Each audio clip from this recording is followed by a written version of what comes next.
Cloud quitting in the United States and lying down or tangping in China are both considered anti-work movement.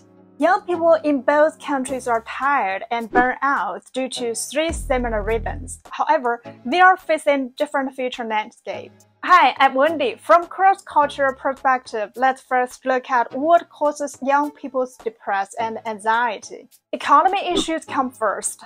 In China, the first-tier cities like Beijing and Shanghai, buying an apartment will cost people more than 25 years a cumulative salary, while raising a child will cost another 15 years income. In the United States, 80% of millennials will give up their housing ownership, and 44% of them choose to be childless.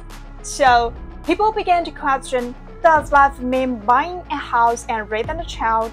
Secondly, low hope to say a prosperous career future. In China, most of high-paid work are firmly associated with 996 culture or hustle culture. People have to overcompete with each other to gain a promotion and salary raise, which put them in huge pressure. For most of Chinese millennials and Gen Zers, they can't quit the game because they've already bound to housing mortgages and high cost of child cultivation. In United States, we see that 28.2% increase of salary during the past 40 years, which is far lesser than inflation. The inequality stops young people from seeing any hope of future development. That's why they actually cloud quit more than decades. Lastly, spiritual crisis. Both youth in China and the United States enjoy the highest freedom, good education, as well as loneliness.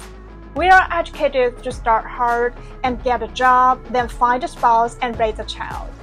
But reality always shocks people that this road is too difficult. People just can't find a dream job, buy a house, or even raise a child. So we begin to ask, what exactly does life mean? What's the real meaning and purpose of work and life? We have to admit that younger generations in the world's largest economies are a lot happier, along with the advancement of technology and capitalism. But things are very different in East China and the United States in terms of future. In United States, it seems no secret that education has already become a tool which is used to maintain rich people's social status.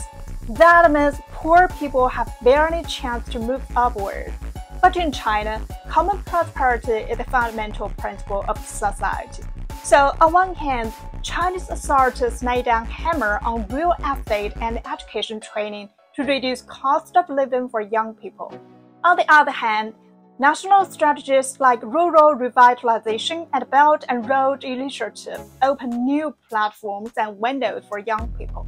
From this comparative perspective, we could see that everything that goes to extremists will be ultimately challenged. That's the essence of the world. That's all for today. I'm Wendy. Follow me to explore a diverse culture, say a different world.